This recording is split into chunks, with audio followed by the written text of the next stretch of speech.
Good morning. I thought I would give you a bit more of an in-depth view of Connie, my camper van.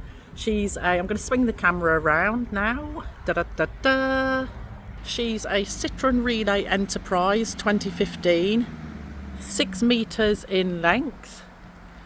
I'm going to go in the side door here.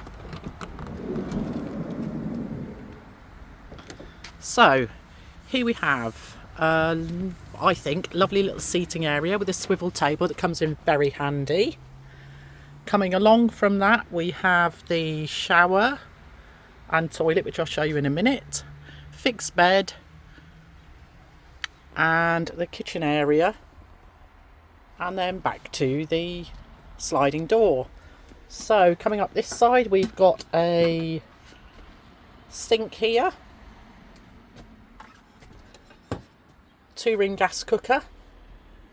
I'll go into the details in a moment.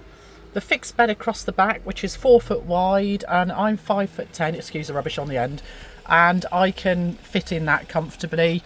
Loads of storage across both sides. I've got an extractor fan there. This is a piece of board you can pull out if you want more light, or this will give you insulation in the cold weather. Fly screen on that, smoke detector and carbon monoxide detector, very important.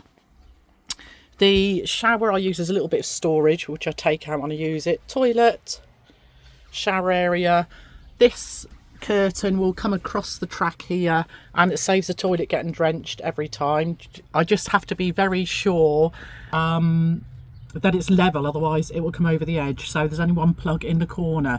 Ideally it would have been great to have a plug in opposite corners to stop that, but hey ho. So, and then we are back to the sitting area. There's my bin in the front. I'll do it from this side. It did have 3 seats, which I think I mentioned in a previous video. I use a steering lock and a pedal lock. Extra storage there because I'm a lunatic for the amount of clothes I have, and the other seat. So yeah, it had the triple seat, couldn't get through from the back, which I didn't like at all. So I replaced the double seat with a single. It wasn't cheap. I think the double seats were selling for around £50, and that one, off my memory, cost me several £100s. I think even nearly £500 it might have been. Shocking, but hey ho, I needed to do it. So I'm trying to get used to this portrait mode. Hopefully I'm doing okay. I'll come and sit down here and just run you through some of the technical stuff. So it's a 2.2 litre engine diesel. I have LPG underslung tank of 25 litres, I think it is.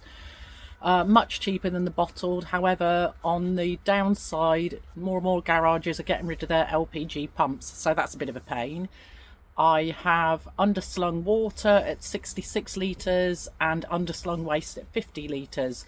I also personally carry a separate 20 litre drinking water, which has got a little tap, which I'm not sure if I show here next to the sink. That's purely drinking water as opposed to the rest of it. I also have, I'm just trying to think, a 275 watt mono panels, solar panels on my roof.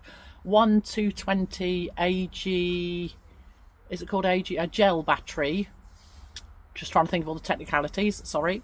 And that's great. Fingers crossed, do great. Occasionally in winter I need to plug in a little bit, depending on what I'm doing. It's a case of how long's a bit of string, how much are you take and draw on it, what are you using, and what's it likely to cost. Here I have a 12 volt what is it? Let's have a look. Vertifrigo fridge that stays on constantly. Really good, great on power, etc. And you haven't got to mess around being level like you do with some gas and all the rest of the lark. Here underneath I have the vent for the Truma boiler. I have a Truma gas heating system, and that's under there. My controls are here. With the Truma gas, really good, warms up in 10 minutes. works a treat for me, love it. I just always try and keep topped up. I do have a little dial, totally useless really, it's so vague, so I just try and remember in my head roughly how many hours I use, because I worked it out ages ago. Same with the water, it's got a gauge, again useless. I just keep a figure in my head. I think I've near enough run through everything. On the roof, touch LED lights all the way along, which is great. I have a light under the cooking area, extra lighting over the seating area, so really good lighting. I can't think of anything else that you'd like to know. I'm just trying to give you ideas, etc. If there's anything that you can think of that I've missed or you want to know, don't be shy, just drop me a comment, and please drop me a subscribe. It's totally free. It will take you a split second, but it really will help me to build my audience. Really appreciate it. Have a great day.